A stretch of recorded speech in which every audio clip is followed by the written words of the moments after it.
Anna stood frozen in place, fresh out of the shower, still wrapped in her towel, as Rita stormed into her room like a woman possessed.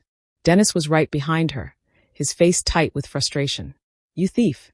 Rita spat, her heels clicking sharply against the floor as she advanced toward Anna's wardrobe. Anna blinked. "Excuse me. Where's my money?" Rita seethed. $1,000. Gone. And I know you took it.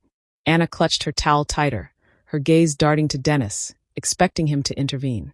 But before he could, Rita was already tearing through the room. "Rita, stop this nonsense," Dennis snapped. "No, this is not nonsense. That girl is a thief, and I'm going to prove it." Anna clenched her jaw as Rita ransacked the place. Drawers were flung open, clothes tossed to the floor. She checked under the mattress, inside every bag, and then her hands froze over Anna's small handbag. She searched it. Again, and again. Anna crossed her arms. "Why are you so persistent about that bag?" she asked, voice cool. "You've checked it 3 times now. Did you put something there?" Rita's head snapped up, eyes blazing. "How dare you?" she screeched, raising her hand to slap Anna. But Dennis caught her wrist midair. "Enough," he said, his voice low and dangerous. Rita turned on him, livid. "You're standing here, letting this gutter girl disrespect me? What is wrong with you?" Dennis exhaled sharply. "We're leaving." "No, we're not done here." Rita yanked her arm away.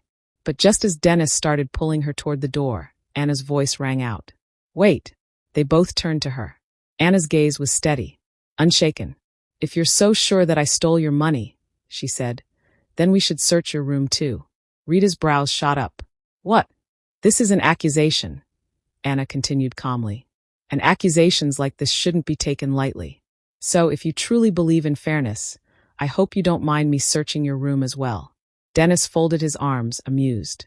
"I don't mind at all." Rita's face twisted in rage. "Who the hell do you think you are? Who gave you the authority to talk back to me like this?" Anna smiled. "The same authority you gave yourself to turn my room upside down." Dennis turned to Rita. "Well," Rita hesitated, her mind racing. She couldn't back down now, not without looking guilty. "Fine," she spat. "Go ahead." Inside Rita and Dennis' bedroom, Anna wasted no time. She walked straight to Rita's wardrobe, opened the second drawer, and pulled out a neatly folded stack of cash. She turned to Rita, holding it up. "Is this your $1,000? Rita froze. Dennis frowned. "Rita?" Anna walked closer, extending the money. "This was in your room. So, it seems the money was here all along." She tilted her head. "Why did you rush into my room to embarrass me then?" Dennis stepped forward, his tone sharper. "Rita, answer her." Rita's mouth opened, but no words came out. Dennis' expression darkened. "Apologize. Right now." Rita's head snapped toward him. "What?" "Apologize to Anna," Dennis repeated. "You just humiliated her in front of me, ransacked her room, called her a thief, and now," he gestured to the money in Anna's hands, "it turns out you were wrong." Rita's eyes burned with humiliation. She turned to Anna, her lips trembling with anger. "I will never apologize to this nobody," she hissed. "Never. Over my dead body." And then she snatched the money from Anna's hands and stormed out, slamming the door behind her. Later that evening, Anna was walking through the garden, enjoying the cool breeze when she heard the sound of sharp heels clicking against stone. She turned, and there was Rita, arms crossed, eyes filled with venom. "I know the game you played," Rita said, stepping closer. Anna didn't flinch. "Excuse me. You planted that money in my room," Rita sneered. "You set me up. You wanted to make me look stupid in front of Dennis." Anna let out a soft laugh. "That's funny." Rita narrowed her eyes. Anna took a slow step forward. "Because you planted the money in my room first. You tried to label me a thief and get me thrown out of this house. I just played your game, and you lost." Rita's jaw clenched. "You are sharp-mouthed, aren't you?" Anna smirked. "I'm just smarter." Rita's fingers curled into fists. "I'll make sure you leave this house. One way or another." Anna tilted her head. "Why do you hate me so much? You don't even know me. What did I ever do to you?" Rita's lips curled into a cold smile. "Because I don't like girls like you. I hate poor people. I hate trash. I hate nobodies. You don't belong here." Anna met her gaze, unshaken. "We'll see about that." That night, after Rita's heated confrontation with Anna in the garden, the house was tense. Rita had locked herself in the bedroom, seething in silence, while Anna tried to focus on cooking in the kitchen. Her hands trembled slightly as she stirred the pot of soup. Rita's words still echoed in her head. I don't like poor people. I don't like trash. You don't belong here. Anna swallowed hard, trying to push down the sting. She had grown used to people looking down on her because of where she came from, but hearing it from Rita, with so much venom, made it feel personal. She heard footsteps behind her. She didn't have to turn around to know who it was. Dennis. She stiffened as he stepped beside her, resting his palms against the kitchen counter. The air between them was heavy. The only sound was the bubbling soup on the stove.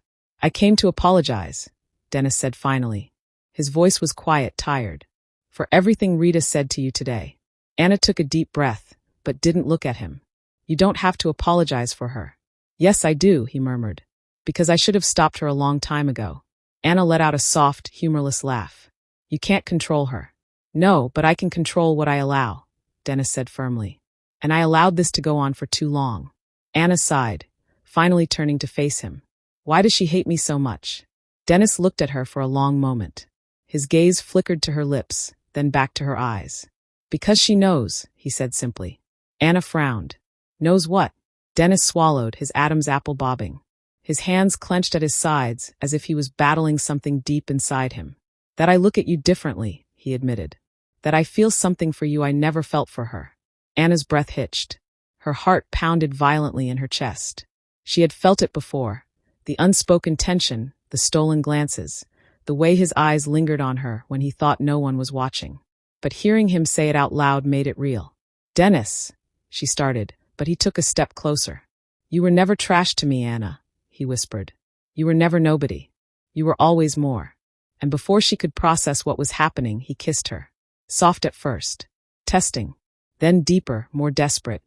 As if he had been holding himself back for too long and couldn't any longer. Anna gasped against his lips, her body betraying her as she melted into him for a fleeting second. Just 1 second, before her brain caught up to her heart. She pulled away abruptly, her breathing ragged. We can't, she whispered. Dennis exhaled, his forehead resting against hers. I know, he murmured, but I don't want to pretend anymore. He brushed a stray strand of hair from her face before stepping back, his jaw tight, his breathing uneven. And then, without another word, he walked away, leaving Anna gripping the counter, her world spinning. Days passed, and Rita became more desperate.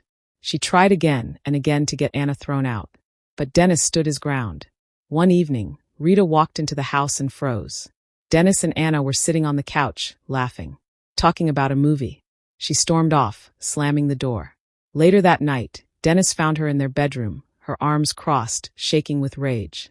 I don't like how you are with that girl, she said. Dennis sighed. There's no problem. She is trash. What are you doing with someone like that? Are you in love with her? Silence.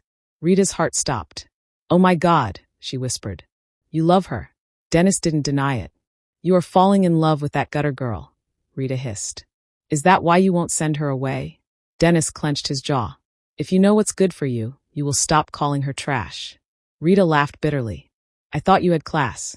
But you are classless. You're pathetic. Dennis' voice turned cold. Anna is everything you will never be, he said. She is kind, gentle. She makes everything better. You ruin everything you touch. Rita gasped. You're breaking up with me? Dennis met her gaze. Breaking up with you is long overdue. Anna was in the living room, dusting the shelves and adjusting the cushions on the couch when she felt a presence behind her. She turned around, Dennis. Her breath hitched slightly. Ever since the kiss in the kitchen, she had been avoiding him, unsure of what to say, how to act. But now, here he was, standing in front of her, holding a small envelope in his hand. Here, he said, extending it toward her.